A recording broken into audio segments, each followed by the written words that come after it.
thank you all for coming out tonight to this table talk. My name is Nikki Smith. I am a programming partner here at Inclusive Communities. My pronouns are she, her.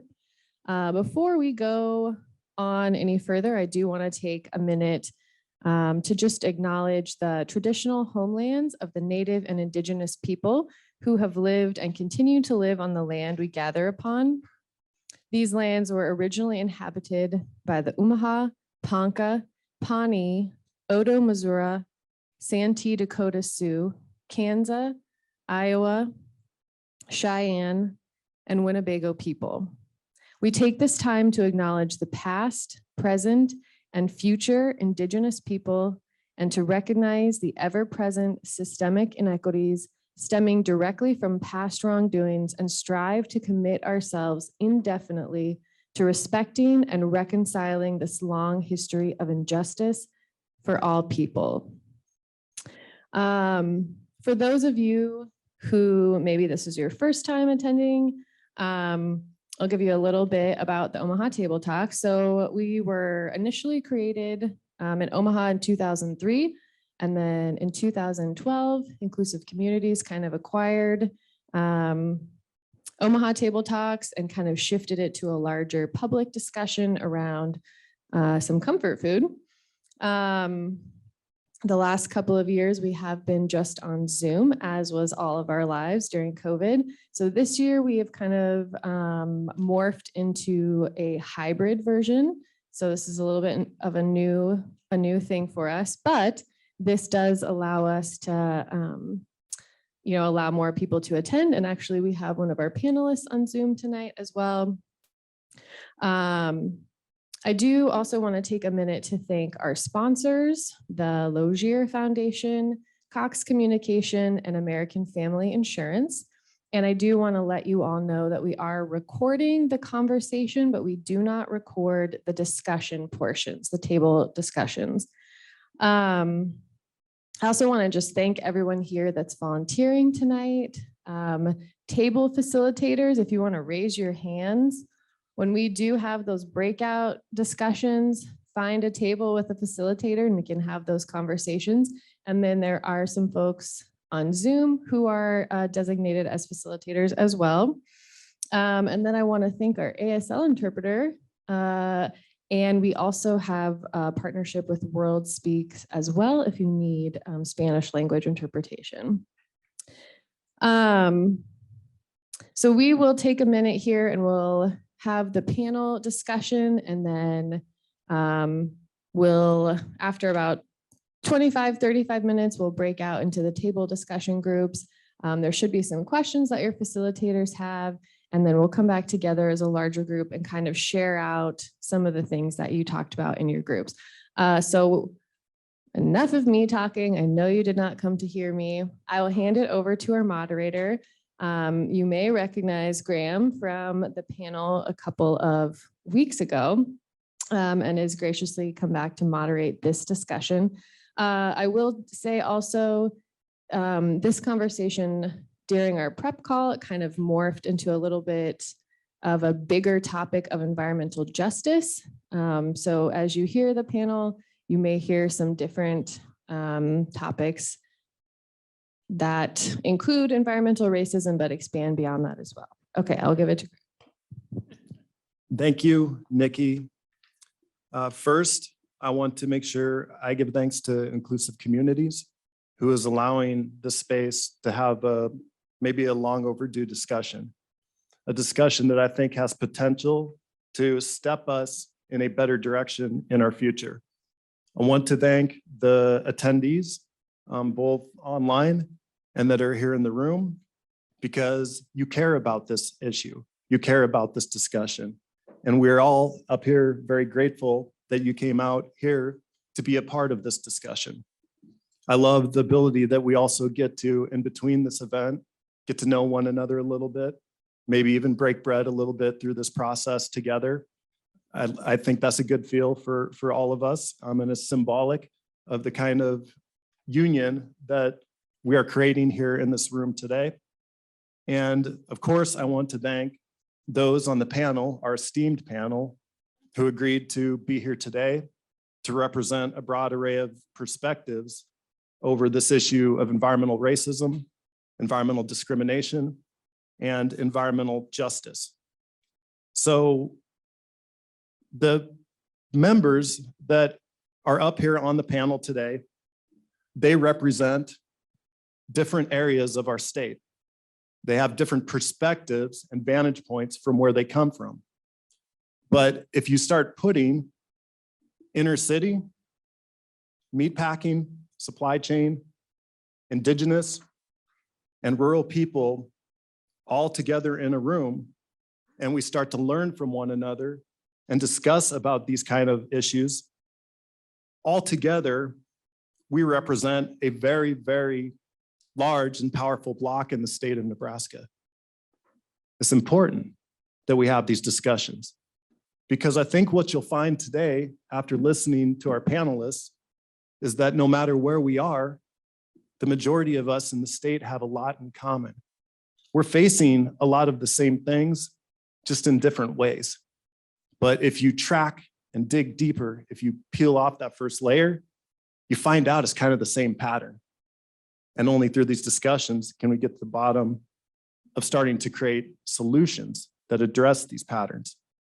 So my hopes with this discussion today are that by the end of this conversation, we'll better understand more about more Nebraska communities who are facing these predatory pressures in different ways that threaten the highest quality of life that every Nebraskan deserves, and in many cases, basic human rights. It is only by better understanding one another's challenges that we will be able to work as a larger collective unit to enable more thoughtful, compassionate, and a more organized movement that will allow us to overcome our greatest challenges that seem like they're mounting up, but can be overcome if we continue dialogue under this fashion. So you'll notice at the end of the table, Jane is not here yet. And I will tell you why that is. It's because she is from the country like me. And sometimes when you let country folk into the city, we get lost. So she is on her way, even though she came from Denton, Nebraska, which is west of Lincoln, from North Omaha, where she ended up on this drive. Luckily, it's a beautiful day for a drive, but you may see her coming in the edge here in a little bit. So she's planning on joining us, and as soon as she gets here, she is en route. So now we're going to move into intros. We're going to do self-introductions. My name is Christensen. I'm a fifth-generation farmer. Our farmer is transitioning to regenerative agriculture. 1867 was the year that we started farming. Umaho Wa'aite is the term of the creek that runs through and meanders through our farm. We have known it as Bell Creek during our life, but that is my acknowledgement of what was before, and that is a reminder to myself how sacred that this land is and how I must care for this land for the next generations to come after me. I'm also an entrepreneur.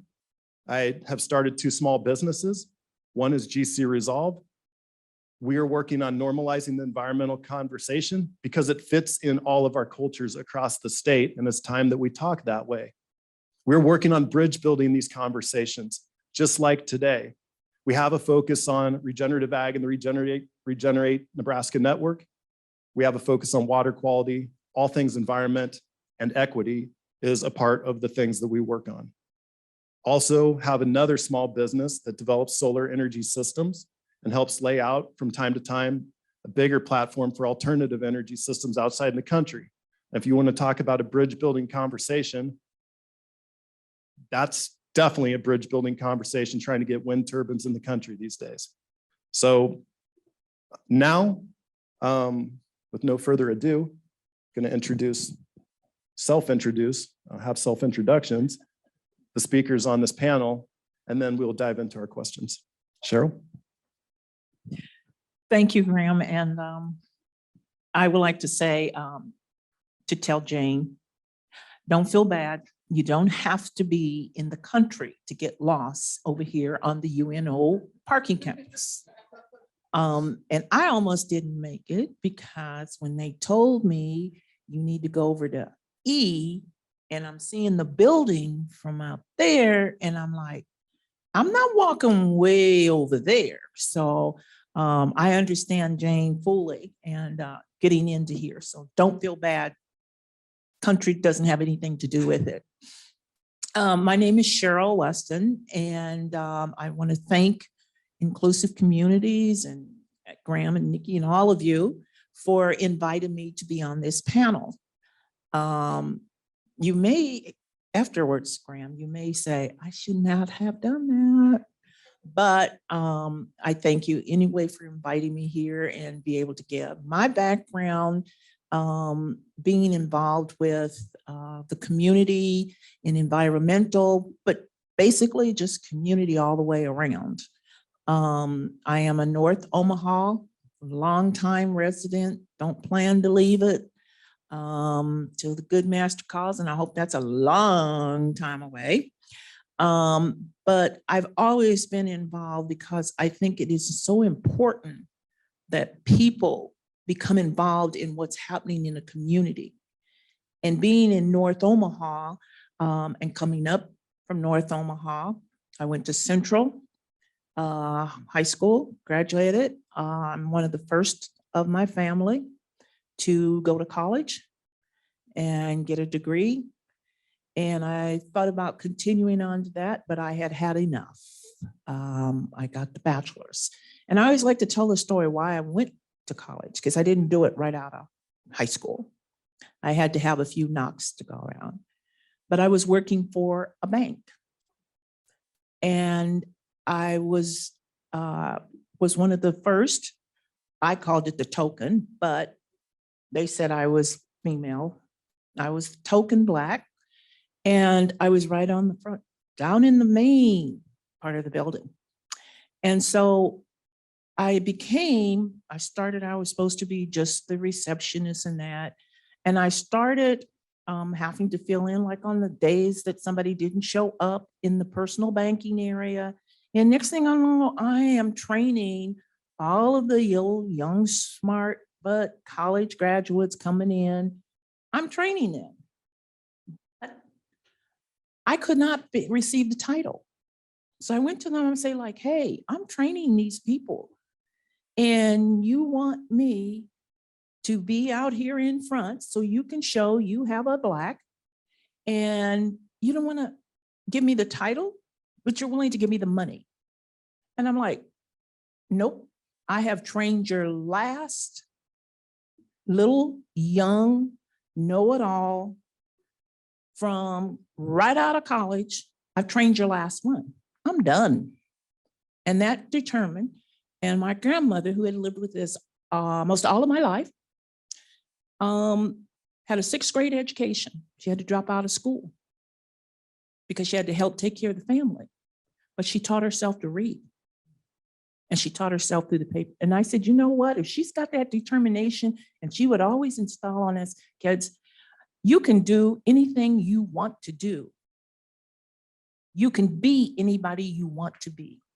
So that's where I started from, got my degree, got married, did that whole thing, and just became, because the community, North Omaha, is always at the bottom. We get what's left. We get money that comes into this city of Omaha that is designated for those census tracts, for those individuals, the private, and then guess what? We get the trickle down, and then you get out to the big part of the city. That's where we get the environmental racism, because it's segregated and it's redlined. So where do you have anything that's environmental bad? Not good, bad. Where do you have the soil problems? Where do you have the coal problems, coal power? Where do you have any of that? North Omaha and South Omaha, because that's where the impoverished people are. That's where the minorities are. That's where the lower class, as some call it, but Many of us have more class than they will ever have in their toenail. So I was asked to come and speak on those, and that's what I'm going to speak on, the area that I am familiar with in considering environmental racism. And as I said, Graham, I'm going to try to be good, and so that you will invite me back. And after, so I've given you my little background, so I'm going to pass it on to you. You can go ahead and. Thank you. I just want to build up on what has been said in expressing gratitude for being invited here today, and expressing gratitude to everyone for being here today and being in conversation. Just honored to be here. I really want to express gratitude for starting the conversation by recognizing, those that lived here and continue to live here, especially the Omaha Nation, since the city of Omaha is on Omaha territory. My name is Luis Marcos. I belong to the Canjobal Maya people. And our territory, the Maya territory, extends from the south part of Mexico, the entire state of Guatemala and Belize, and the northwestern portions of El Salvador and Honduras. Those are all colonial states on Maya territory. And so I belong to the Canjobal Maya. And so my traditional homeland is divided by the borders of Guatemala, the northwestern portion of Guatemala, and also Mexico. So that's where I come from. Since colonial era, we have suffered many cycles of violence, but one that really reached the attention of the international community took place between 1960 and 1996. As a result of that, cycle of violence, genocide, we think that there are about 1 million people of Maya, more than that, close to 2 million people of Maya origin across the United States, about 15,000 here in the state of Nebraska alone, and about 4,000 in the city of Omaha. So we articulate our presence as a displaced indigenous people, or a displaced indigenous nation.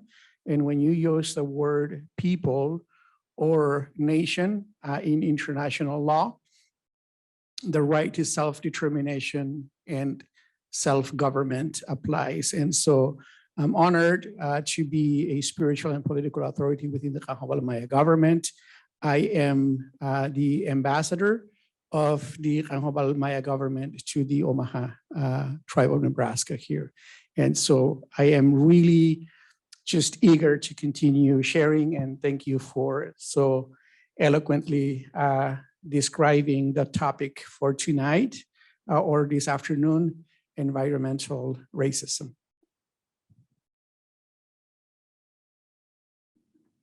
Rómulo, would you be able to go next? Definitely. Thank you. And good evening, everybody. Hopefully you can hear me okay.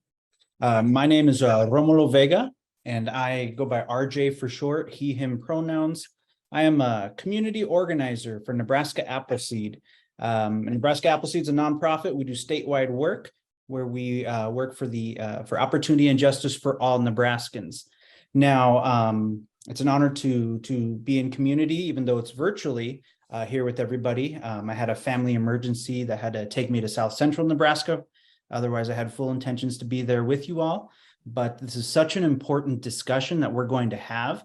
And in particular, I'm not someone who has a deep layer ability to talk about strictly environmental issues. However, as somebody who's a community organizer, my job is to earn the trust and the good faith of community members, and also acknowledge the impacts that some of these decisions and actions that have been taken place has had on different Nebraska community members, from the farmer ranchers who are multi-generational to the immigrant meat packing plant worker. On a personal level, I am the son of a dad who did work in meat packing plants, sharpening knives in the Lexington, Grand Island, Gibbon, Nebraska, areas, as well as the son of a mom who was a migrant farm worker. She and her family would follow the work from Texas, Oklahoma, Colorado, Nebraska, picking everything from watermelons, tomatoes, potatoes, cotton, anything just to ultimately provide for the family. And my parents settled in central Nebraska, and that's where I was born. So I'm somebody here who's excited to listen and learn, but also to share some of the learnings I have had in talking with community members and really identifying some of the intersections that come up when we talk about environmental racism, environmental justice, and again, how some of these decisions, whether it be greed or exploitation or oppression, a variety of things we'll touch upon, how that has impacted the human beings, okay, the human beings that we call our neighbors, our friends, and our loved ones. So thank you all very much for the opportunity to be here, and I look forward to this conversation. Thank you. So I'm just going to say a little bit about Jane, because I have had the great fortune to work with her. I've also been able to work closely with Luis Marcos here on the panel, and RJ as well. This is my first working experience with Cheryl, but I will reassure you that I did reach out and did some investigative work on Cheryl to make sure that she's solid. And I got nothing but reaffirming suggestions that she's the one that needs to be here. She'd be a great representative of the North Omaha community. And by the way, Cheryl, just remember what you say today. You invited me onto your show in a little bit. So payback can be a you know what. But what we have to do now, in all seriousness, is we have to confront the issues. We can only reach solutions if we confront those issues. And so Cheryl is in the right mind in coming up here, and so are the other panelists as well. The first question that I want to offer to the group is, and actually just let me step back for a second. I did want to mention a little bit about Jane before I get excited and get to confronting the issues. Jane has lived a rural life. She's been around Nebraska a large part of her life. She grew up on a farm. Her parents were entrepreneurs that helped develop agricultural-based equipment. She's been involved politically and as an activist in several different arenas, but the activism on behalf of her community, which ended up being called the Lancaster Hills Alliance, stood up as they started getting more intrusion from those mega Costco poultry barns that came into the rural areas, all upstream from Omaha and Lincoln, 500 of them approximately, about 22 million new chickens, all with litter going into the water that goes downstream. Jane was a great leader during this effort. They fought hard to stop the barns in their community. They didn't necessarily get that stopped, but it did yield, which she'll talk about more, a whole new slate of zoning suggestions in Lancaster County, which has protected the city of Lincoln and the surrounding communities to this day and moving forward, and set the stage for one of the barns, a series of barns not being improved that would have been built next to the Raymond Central School. So I have great admiration for Jane as well, and the folks over in that part of the region who have stood up for the good of the cause as well. All right, now we can confront the issues. So my first question that I want to pass on is, or ask is, what does environmental racism or discrimination mean to each one of you respectively? And this time, I am going to say, Luis, would you like to start?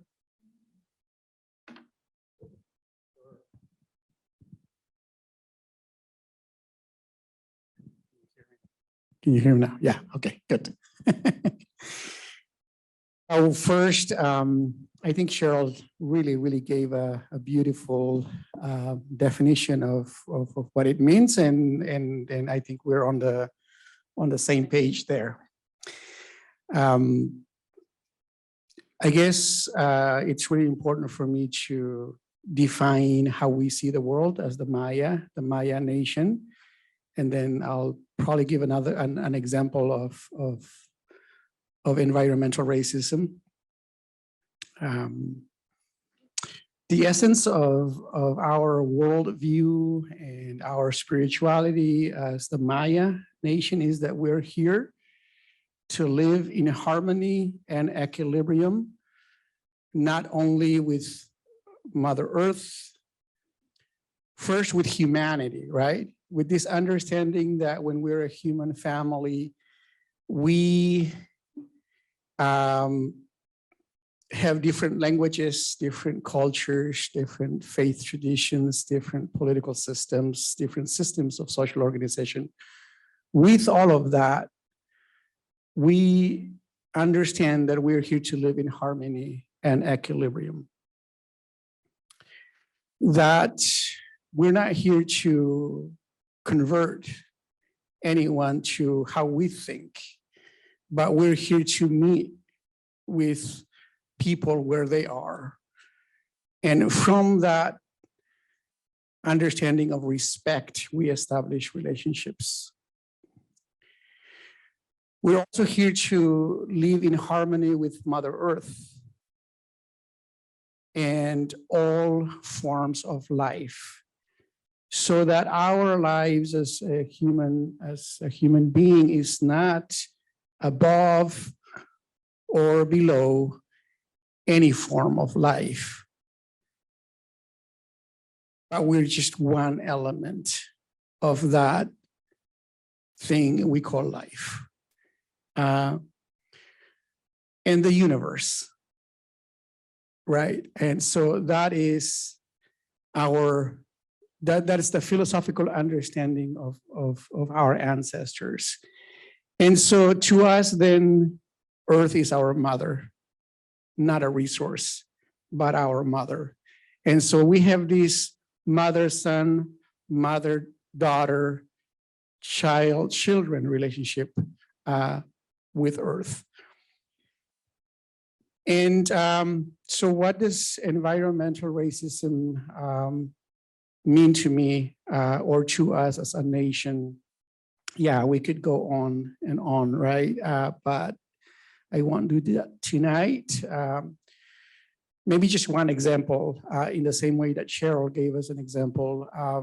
An example of environmental racism to me right now, what we're facing, you know how I started in talking about these cycles of violence since the invasion, the European invasion into this continent. We have suffered multiple cycles of violence. One that I described took place between 1960 and 1996. After that, genocidal attempts didn't stop there. It only changed form.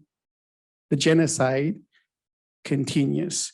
So one of these forms right now is transnational corporations are coming into Maya territory without our free, prior, and informed consent as enshrined in international law, which includes the Convention 169 of the International Labor Organization, ILO 169.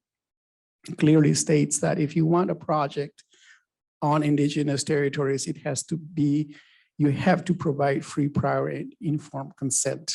You have to show the people all the environmental studies, environmental impact before you can get in. But they are doing that without our free, prior, and informed consents. These hydroelectric corporations come in and produce electricity, and so it's sold into bigger cities like cities of Guatemala or Mexico or wherever it is imported. The community where this electricity is produced don't have electricity. They don't enjoy any of the benefits of what is produced. This is true about gold mining, about any kind of, mining.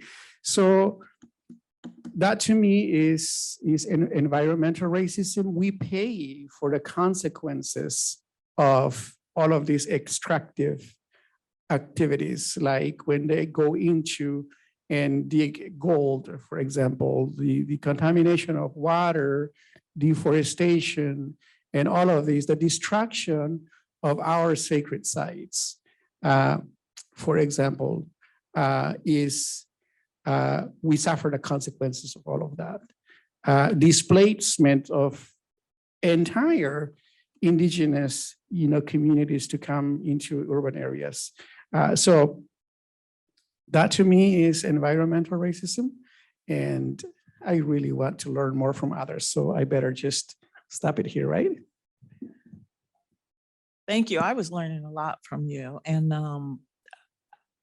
being here, we have also suffered some of the same problems, not to so much as the genocide and that thing, but they've come into our home, our area, our community, and have made the decisions for us. They have reaped the benefits, but we suffer the consequences in North Omaha or any area where you have, usually it's Black and brown people or people of lower economic status. And why are they economic status lower? Is because that's the way they've made it. They have redlined our area. They have decided this is where this is going to be done, and so forth. I looked up what environmental racism is, or what it's defined as, if you were to Google it, because everybody Googles everything. And according to Wikipedia, environmental racism, it's an ecological apartheid. It's a form of institutional racism leading to landfills, incinerators, and hazardous waste disposals being disproportionately placed in communities of color or poor. According to the professor at Honors College, Mariah Gomez, she defined environmental racism as any policy, practice, or derivative that affects the disadvantaged individuals, groups, or communities, whether it be intended or unintended. And I looked at it and I thought, you know what? That kind of sums it up in a nice way. I too believe that environmental racism is alive, and unfortunately, it's becoming stronger. And two examples of environmental racism in Omaha, Nebraska, the North Omaha coal power plant, and declared by the Environmental Protection Agency, EPA, in 1999, Omaha, Nebraska was the largest lead Superfund site. And I was and I don't mind taking credit for it. I was very instrumental in that fight to have this as a Superfund site. Because our children, I don't know how much you know about lead, but lead in a child's body when they're growing up, particularly that age up to 6, it destroys the brain cells. And those brain cells, they're not going to be rejuvenated. Once they're gone, they're gone. Why was our children having so many problems because of lead? Why wasn't it the children that are farther west, farther southwest? Why wasn't? No, it's because our children, our parents, they weren't able to get to that other side. And those that had the funding to be able to move farther, to get away from the incinerators, the hazardous waste, they were pushed back because of redlining. That environmental, that's racism.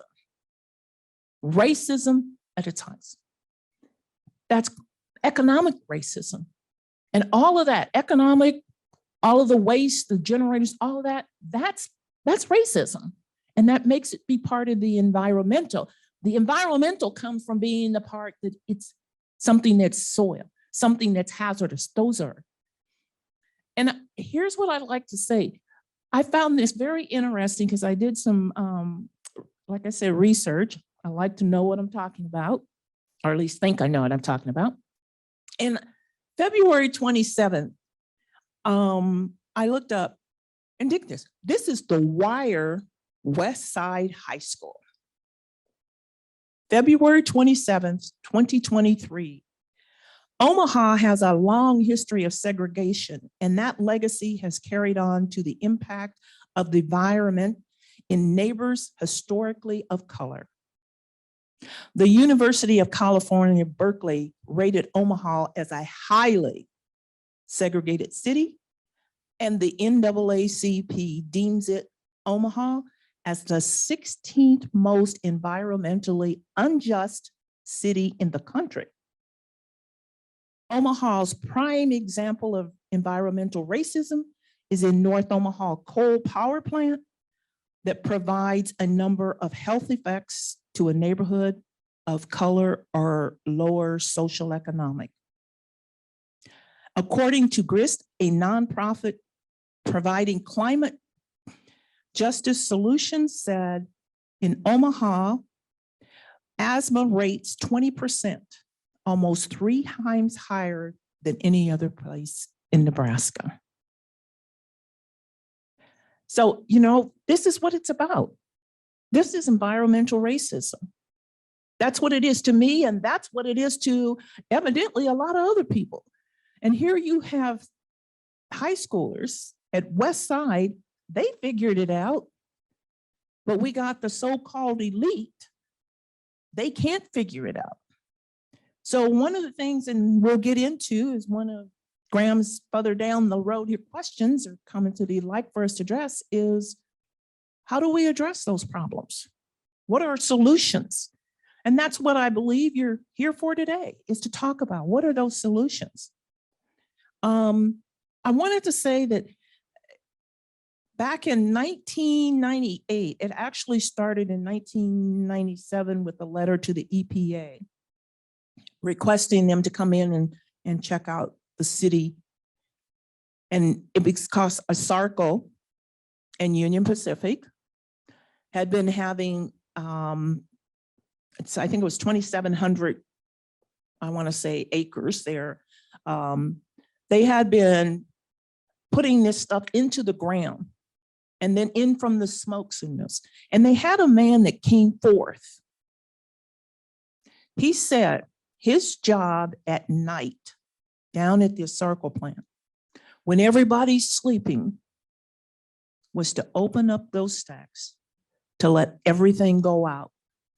And we all know that if it goes out, up, it's got to come back down. And where was that wind and self blowing it to? North Omaha. And that's when it started, was the EPA came in. Now, they weren't expecting the fight that they got, but it was because people in the community stepped forth and said, hey, it's our kids. It's our kids. This is what's happening to our kids. You want to blame our kids for their bad behavior. You want to put our kids on medication because you said they're in school, they're misbehaving, they're not. Why? Why are our kids behind when speech problems? And you know what? They started investigating and they found out, oh, wait a minute, not only is it here in North Omaha, but it's starting to move towards Midtown. Oh no, we can't have that. Can't have that. That's happening. It takes people like you to become involved, to have these conversations, to take and say, this has to stop, and it has to stop now. And when I looked at it and I went through some of my files and I thought, that's 25 years. And guess what? The EPA and HUD just gave the city of Omaha $34.5 million to correct something that's been going on for the past 25 years. And beforehand, that should have been designated as the largest Superfund site at that time. And now you're still treating it. And I don't know if this is the point, but can I go further on that? Is that one of the things that I hope that people, when you hear this $34.5 million is going to the city of Omaha. What needs to happen? We started that fight back in 1999, and we got the EPA to come in. They were able to win the award from the Union Pacific and stuff. You know what I was fighting for? Is to say that the individuals who are most affected, they should be the ones that get the jobs. They should be the contractors that get the jobs. Instead, right now, the city, they're having this $34.5 million to do this with. To be on the alert, and we need your help. Because I'm going to start fighting and saying, who's going to clean up those yards? Who's going to do the work in those homes? Who's doing that? Why isn't it the people from the community that is being harmed by this? Why aren't they given the jobs? Why aren't those contractors? The EPA just had a class that said, we'll train. So when I see that, I'm going to there and I want to see, who do I see in that training? Who do I see? I'm going to start holding up. I need your help. We have to go to the city of Omaha and say, hey, we're not going to have our eyes closed.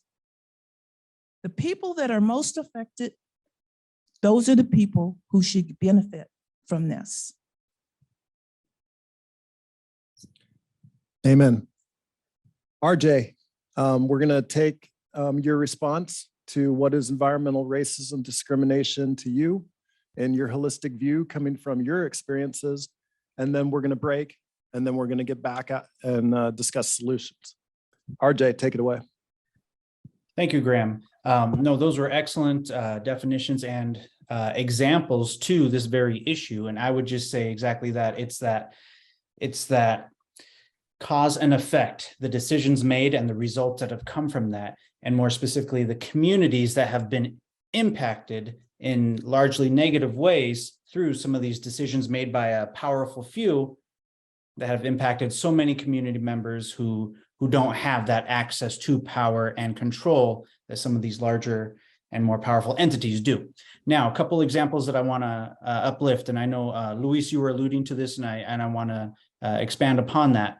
You know, when we talk about environmental racism, okay, we're talking about communities and more specifically areas of land, la madre tierra, you know, the mother earth, that have a certain resource or have certain resources that those with power and wealth and ability to extract do target, and then they draw from that, right? And the goal there is to, from their perspective, grow and make profits, right? And continue expanding. But we also need to acknowledge that the people who have long been there and the people who are here in Nebraska, there has been a systematic depowering of community members, and the balance beam has shifted to that small minority that does control the power and the wealth. One example that's close to me is meat processing plants. I mean, we've known since what? Upton Sinclair's The Jungle is 1906. So late 1800s, 1900s, that it's a tough line of work, the meat processing facilities, right? We've known that. That's not news to anybody here. I've heard stories from elders in the community, folks who, for example, may be of German background, Czech background, or whatever the case. They'd say, oh yeah, my dad was a meat packer. He was a union man, had great benefits and could provide for the family, and that's great. Now that's largely not the case. And the question becomes, what kind of workforce is needed to work in a highly physical and stressful environment? Well, then it largely falls upon immigrant community members. Well, when we look at the factors that have forced migration to the United States, to the heartland, Nebraska, Iowa, Kansas, we have to acknowledge that the environment is one thing.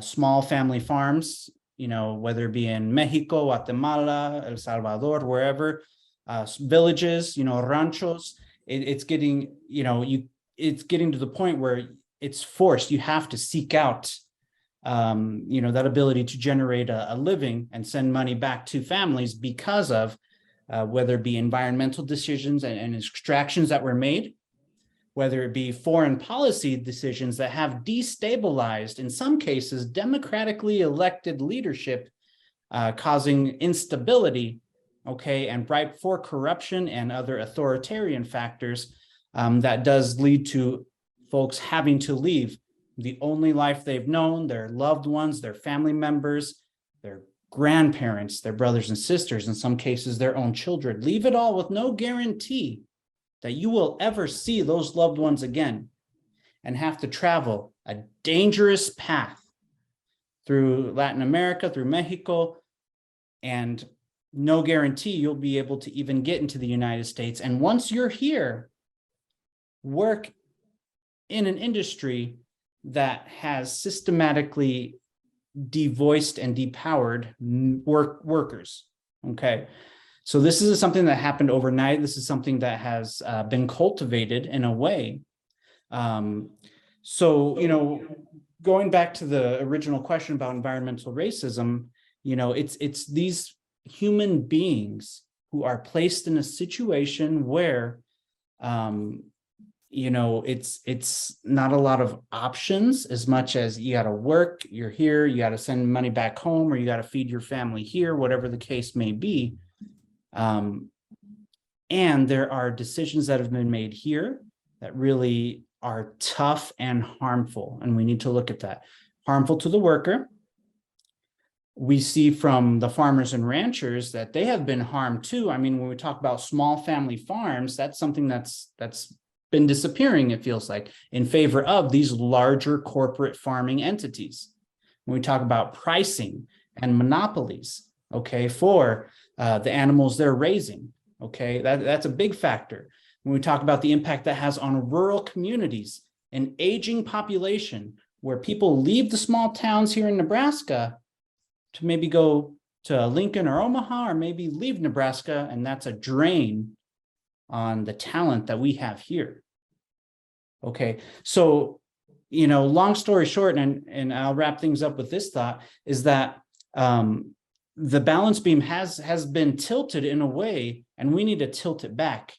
And alluding to some of the points from the other panelists, it does start with our communities. We'll dive deeper into this here in a few moments, but right now, community members, workers, we really have our backs against the wall, and we really need to move things in a way that will give us a larger voice and a larger share of the power to create a more equitable distribution of the decision making. Appreciate this, RJ. Now, just want to go into the break with a rural perspective, since Jane's not here yet. Over my life of 43 years, the farms have gotten bigger, less young people come back. This is simple things like less people to hang out with, that are your age, less potential for significant others, things such as just these basic things that we take for granted. But what I really have noticed is that my friends who were considered small farms, maybe just a parcel of land back in the day, they worked in the meat packing plants, and they lived really great middle-class jobs, lives with benefits, and put their kids into college. And then NAFTA hit. And as a young person on the farm, I saw the Mexicans immigrate to the north and start working on the farm. I saw the Mexican communities and eventually the Central American communities come into those meat packing plants, where they stripped away the benefits and they decreased the wages. In 1979 at Hormel Meatpacking Plant in Fremont, Nebraska, the year I was born, wages were at $13 an hour. Just fast forward to 2016, 17, where Costco, this new innovative big system, started wages at $13 an hour for the meatpacking plant. And after we made noise about that, they went up to 15 for the starting wage. To RJ's point, we are creating jobs that are developing lower class systems, which put more pressures in our lives, which cause us to react in different ways to protect our families and our communities, et cetera. This is not the way forward. When we get done with the break in about 15 minutes, we'll come back and talk about those ways forward. So stay with us. I do want to give the panel enough time to go over some of those kind of solutions that they have. So we're just going to go ahead and pass it back to the panel. And I do want to also just let everybody know there should be evaluations on your tables as well. And Colin will pop the link in the Zoom chat for the folks online. But it is very helpful for us if you could take some time either after or, you know, I want you to listen, but if you have to fill out those evaluations now, that way that feedback helps us just keep improving and doing better with these table talks in the future. So with that, I'll give it back to Graham and our wonderful panel. Thank you, Nikki. Okay, let's resume. So what we're going to do now is we are going to go into those solutions. We've got a little bit of the taste of the issues that we need to confront in different ways and from different respective perspectives and different communities in Nebraska. And RJ is going to be up first on this one, but what we're going to talk about is what are some of the big picture solutions to addressing these problems. And then everyone's going to leave you with a little way that you can be able to get involved to help. So that's the game plan. So RJ, what are the big picture solutions to the problem? You gave us some hints, but can you elaborate further on that? And if you had one call to action for folks in attendance so that they can engage constructively, what would that be, RJ? Yeah, thank you. You know, a couple things that come to mind would be education. And from our breakout group, Lauren brought up a good point about incentivizing our society, educating ourselves on different ways to, whether it be, you know, recycling, composting, or whether it be learning how to produce your own food, or learning which small farmers or small meat processing entities you can shop locally from. You know, that's a big thing, because this relationship between, you know, farmer, rancher, you know, supply chain, and then consumer, you know, this is all connected, right? And this all impacts a lot of the decisions made on both the environment here and the environment, you know, abroad. And then, you know, lastly, I would say we as community members really need to advocate at the local, state, and federal level on legislation, and with, you know, support or against politicians who are prioritizing these issues. Because when we do not, when we're silent, you know, then sun goes up, sun goes down, and life goes on. But I mean, you know, again, informing ourselves on what's on the table, whether it be like a federal legislation from like Senator Booker, who put forth a series of bills reintroduced to Congress that would, you know, touch on many of the things we've talked about today, but also looking at our federal delegation here at Nebraska, our 2 U.S. senators and our 3 representatives in Congress, and then our state senators, and yes, our local representatives. And then lastly, you know, I say it all the time, and I'll continue to say it, the importance of voting and the importance of talking about these issues in our families, our social circles. It's one thing if, you know, RJ from Appleseed is out there saying, hey, everybody go vote. It's another thing if you and the people who know and love you are talking about these things and why it's important to you. So with that said, I mean, there's a lot of room for us to take action. This isn't a moment to be in despair, but this is a moment to focus. And anything I can do to support you in those efforts, please reach out to me. I'll throw my email in the chat, and I know we'll send you some more information too. But thank you all. RJ, thank you. This has been a great pleasure. Before I pass it, I just want to make one quick connection that RJ alluded to. There's a triangle here. There is the farmer, the consumer, and the supply chain worker. And lo and behold, this triangle has been severed, so none of them are connected with each other. So reconnecting the farmer, the consumer, and the supply chain worker as one can make a great difference. The same thing has happened between rural, urban, and tribal. We're not connected. This triangle has been broken. So how can we better work with one another in these different factions moving forward to be able to reattach that triangle?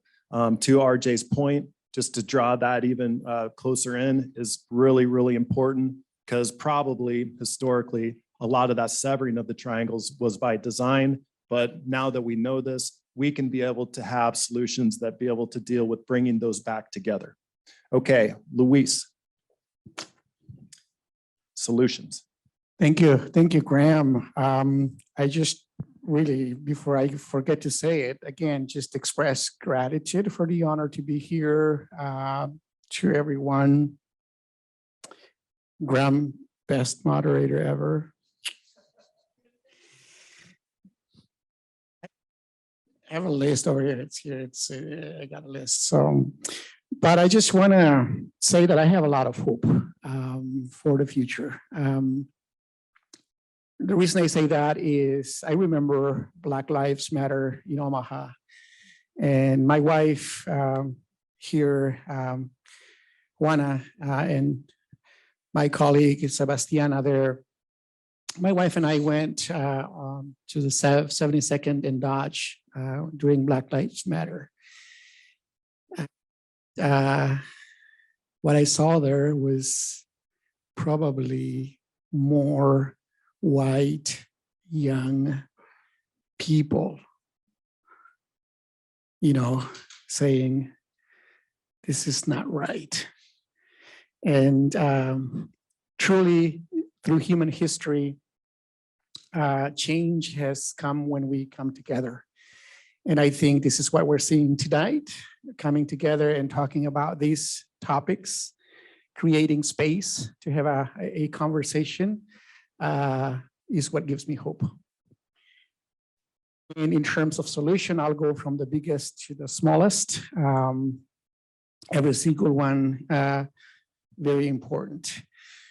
When it comes to, I guess we really are talking about, we have an agreement here that it starts from policy, right? It comes down to that, to politics and policy. And when it comes to indigenous peoples, I want to bring your attention, I'll give you a homework. It's something called the doctrine of discovery. The doctrine of discovery is an international legal construct that takes away the humanity of indigenous peoples. During our 15-minute break, Cheryl and I were having a conversation, and she said, you know why they don't ask you permission? Because they don't think you're human. And that's what that language, the doctrine of discovery is a series of papal bulls issued by the Pope during the 15th century, basically saying that indigenous peoples were pagans, savages, enemies of Christ, taking away our humanity, so that to say that we are not human and only human can have a land, and therefore the land belongs, So if you look it up, it's an international legal construct. It became part of the US body of law in 1821, I think. Judge Marshall, read it up. It's part of US law, and it's being cited all over the world when it comes to denying indigenous peoples human rights. So I'm not talking about religion. I'm not talking about faith. I'm talking about a legal construct. After that, I would encourage you in the same way that RJ said, to really engage policymakers, but also ask them about foreign policy. Like, what is your foreign policy? When I talked about the genocide against the Maya people by the Guatemala state, I have to say that it was done in partnership with the United States government. The training was done here in the United States. Rios Montt graduated from the School of the Americas. The weaponry was provided by the United States government, the training and the money. They applied the techniques used in Vietnam and against the Maya people. So really question them about what's your foreign policy, because we're interconnected, right? People are being displaced to come up here. We don't come up here for fun. RJ said earlier, we may not. I didn't see my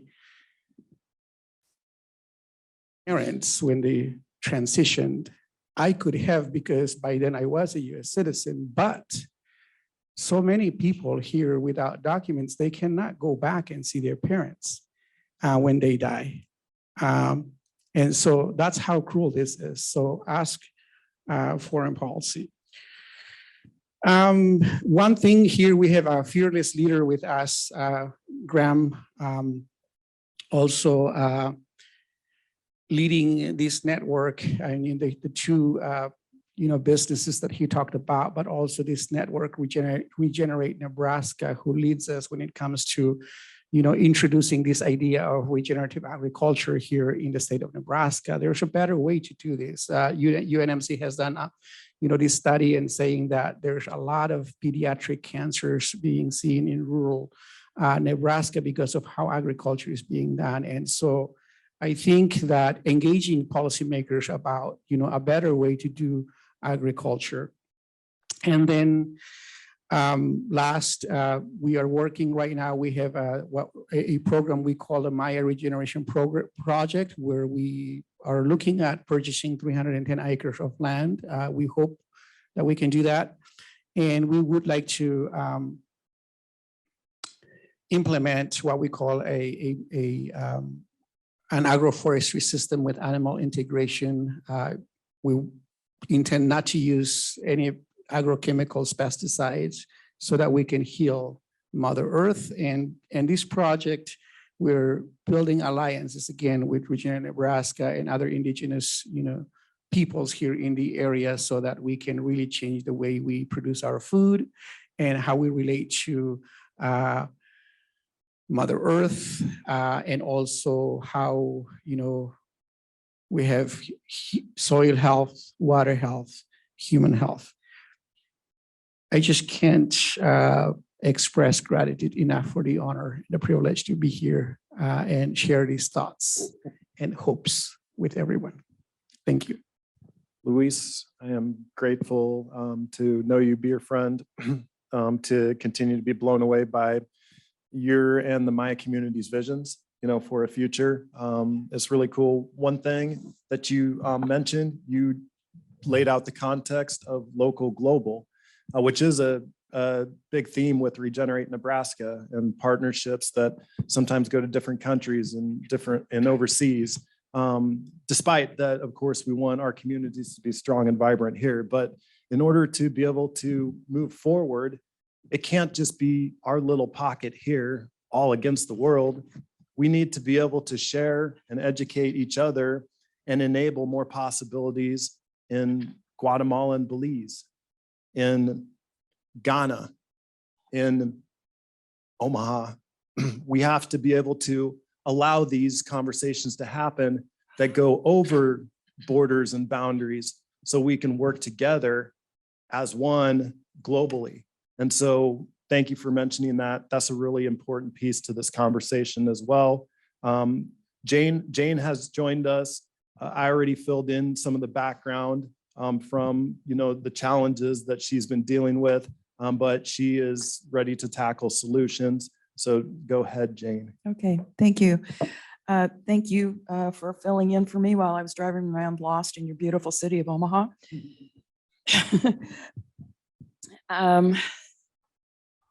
Solutions. I guess first I'd like to talk a little bit about what our group, the Lancaster Hills Alliance, has accomplished.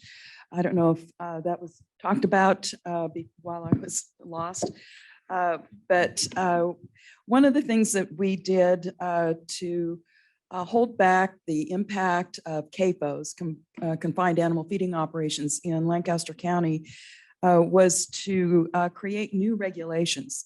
They were basically non-existent. We had never been faced with having a CAFO in our county before, and really had to start from scratch. And we did so. And they're very strict, and they were put into law, which we're very pleased. Just citizens collaborated to do that. And there have been no CAFO permits applied for or approved since those regulations went into force. So we're very proud of that. The other thing is our group of associates, we beat back Legislative Bill 662. That is the Right to Farm Act in Nebraska. And there was a piece of that bill that allowed citizens to sue or to file nuisance lawsuits against bad actors operating CAFOs. And we were there in 2019 when they wanted to change the time limit from 4 to 2 years. And we fought them on that, but then we finally came to an agreement and said, all right, 2 years. So if you are in a rural area, or I guess basically a rural area, and your neighbor is a CAFO, and you suddenly find that your well has gone dry, or that you have odors coming from chicken barns or any kind of animal feeding operation, if bees are dying, if you have some physical evidence of some problems being caused by those CAFOs, you have the right to bring a lawsuit against them to make them correct it. This bill this year that was brought forward, they tried to reduce the time from 4 to 2 years. Now, when pollution occurs from one of these CAFOs, sometimes it takes years for it to show up in the environment. And so we said, no, 2 years is still, that's still a pretty tough, restrictive time limit to allow suits. They were also wanting to allow only certain people within certain distances of CAFOs to file a lawsuit. And they made that very strict, and we beat that back as well. So we went before the Agricultural Committee on Valentine's Day, actually, and there were over 15 of us that showed up, and we ragged at them for 2.5 hours that day. And then we found out from Senator Halloran, who's the chair of that Ag Committee, that 24 people had sent in emails in opposition to this amendment to the law. So I think that at least for this year, it's dead. I'm sure it's going to come back in some other form again. They're going to keep trying to get it into law, but we're going to be right there and to continue to fight it back. Big picture, some of the solutions. Some of them have already been suggested. Some others, besides educating ourselves in forums like this, would be to run for elected office, run for your local NRD or for your county commission, your county supervisors. Try to impact policy directly. It's pretty easy, actually. I know that, I mean, it's just common everyday citizens that do it. Those are the people that are holding those offices. They're not any different from any of us here in this room. You can write opinions to local newspapers. You can post on social media, of course.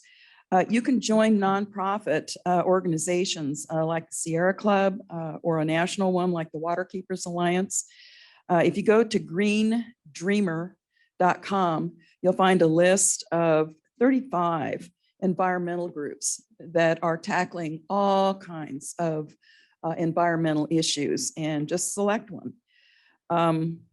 The other thing, I think we talked, I'm not sure because I wasn't here, but I was hoping that we talked quite a bit about water quality and quantity in the rural areas and of course in the urban areas as well. We have to remember that when CAFOs come in force in Nebraska, all that water runs down from the rural areas and affects urban dwellers as well. So we have to collaborate, rural and urban, to try and mitigate the problems that are caused by others that are polluting the environment. Graham has a citizen water test program. And do we have the test kits here, Graham, or do we order them? Nikki is going to pass around an email at the end that's going to have some resources for you to check out. There will be an ability, there will be a link that will connect you to the University of Nebraska Department of Civil Engineering water testing, so you can get a test that tests for nitrates for free to see what your nitrate levels are. Now, you just enroll in this simple application form. This is essentially a packet, and I do have some extras if anyone wants to take any to go tonight, but you'd be able to get on that, order your water testing kit, see if your water is high in nitrates. It is more geared for streams, ponds, lakes, or wells, not as much for the city of Omaha, but it doesn't hurt to experiment around and keep track of what's going on in the water around here. So long story short, we have a couple ways to get your water testing kits for anybody who's following along here. So that's a real simple action item that you can participate in if you'd like to. So anyway, I'm sorry that I missed most of it. But I'll try and do better next time. I'll have someone else drive me to Omaha. So anyway, it's a pleasure to be here tonight. So thank you for inviting me. Yep, and I just to Jane's point, she has been a tremendous leader in creating awareness around these issues and working with landowners, just rural residents, bridging that into these conversations into the urban areas tonight, Omaha, but particularly in Lincoln, Nebraska, where a lot of the ground zero of these kind of challenges were forming. And so just another example here of what can happen, what truly is possible when citizens better organize and coordinate on these issues together. And it starts with that foundation that was mentioned, and it's education. We need to be more informed. We need to be more educated always. Cheryl, you're our closer tonight. All righty. Don't mind closing. And I think I want to just say, Jane, you hit on a good point. It is what can happen in rural will come down and be in the urban. And then, as you mentioned, just Graham, you said, well, there doesn't hurt to test the water in the urban areas, because again, as I've said, the two environmental racism things that I'm addressing right now is the soil cleanups and the lead in the child, and then also the North Omaha power plant, coal plant. And that has been going on for years. And one of the things that we are doing, when I say we as a community, is form the ad hoc North Omaha power plant committee. And it's just people who've come together because we realize what this coal plant is doing. In 2014, a group was to get formed and community, everything, and they thought that they had it resolved because it was said come 2023, the coal plant would no longer be active. But guess what? It's still active. And now what we're being told is maybe 2026. So what is that solutions that we need to be? Is one thing, as you said, we've got to come together and be as this community. And then we have to hold, I think we have to hold their feet to the fire. We need to be having a timeline given to us as to, okay, here's the steps. This is where we plan to be, whatever has to be done to get the coal plant shut down. This is what's going to happen in 2024, 2025, so they're 2026. Because, I go back to the young people. They were able to see it. In affecting the air quality, the North Omaha coal power plant puts the water quality of the Missouri River at risk because it dumps majority of the coal ashes from the plant into the Missouri River.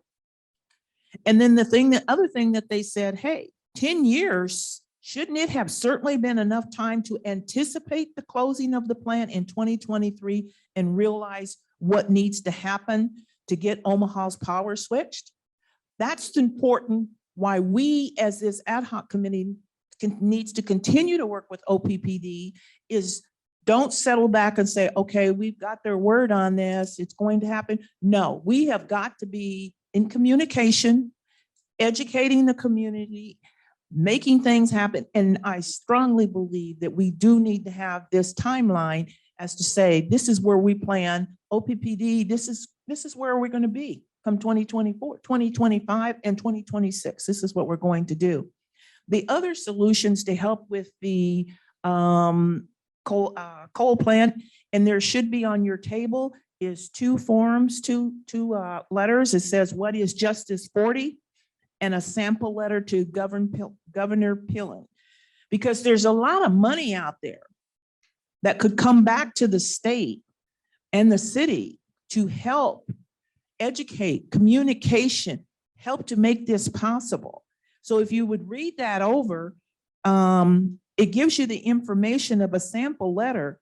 In order to get $91 million that's out there, the governor has to sign on, say that he will take it. And we all know what happened with our past governor. We're not taking the money from, oh, it's your money. It's our money. Why shouldn't we be taking it? So let's get back to Governor Pillen and say, hey, we need you to sign the letter for the funding underneath the Inflation Reduction Act.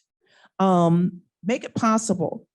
You can write, this is just a sample. You can put the sample letter, you can put it in your words. It doesn't make any difference. It's the fact that we need to put the pressure.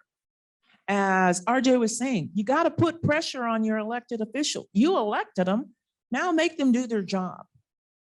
Put some pressure on them. Also, there's another program out there called the Justice 40. This will help provide, this is into help remediation, reduction of pollution, and development of clean water infrastructures to flow through communities who are most disadvantaged. This is what this money's out there. Let's not let this money get away. Let's make sure that we get back. Write letters. And also on the bottom, if you look on the Justice 40, if you would like to join our North Omaha OPPD ad hoc group, there's the information that you can contact Dave Corbin, who's in the audience. His website or his email address is on there. You can also go to the sierraclub.org and there's some information or letters, samples and things out there. But the only way that change is going to make is the solutions, is we get involved. And when I say we, because that's us, we are the people. We are the people. And the only way change has gotten made on anything that's affecting us as a community is when we come together and we stand up for it and demand. You know, it's not just asking, it needs to come together as a group and demand. So those are kind of the solutions that I see that we can do to come together and help this environmental racism affecting the North Omaha coal plant. We're also in our group, our ad hoc, we're looking to get monitors so that we can monitor the air, the pollution that's out there. And we have 7 strategic places that we'd like to see monitors put in. Right now, you don't know what the air is when you're coming from that coal plant. You don't know. So those are things that we're looking to do, but we all would need, we would appreciate you coming on board and helping, because you can bring ideas to what's already there. And again, I want to just say thank you so much. I have learned a lot of different things tonight. And this is what it's about, is being out, talking, but not only talking, it's action afterwards. You can talk and you can talk and you talk, but nothing will change until we become active and create the policy that needs to happen. Graham, thank you for inviting me, and I still hope you'll be on my show. You bet It's you know I will. YouTube channel, Cheryl. I'm gonna put my plug in. You can go to it, Cheryl Weston at youtube.com. So yeah, let's hear it for the panelists. So what's done has been done, but we can learn for that and we never have to do these things again. We can develop through our activities, conversations that don't lead us down the same traps or bad pathways that we've done before. We don't have to do that, and we don't have to fall back into these patterns. Public power is public, and so your engagement is powerful. After today's panel, which has been an amazing panel, so grateful again for Inclusive Communities holding this conversation. Let's go home and just figure out how each one of us can do our little parts and how we can start working together across those triangles to reattach those triangles so we can be able to pave a future that is a better one. Thank you, everybody, for tuning in.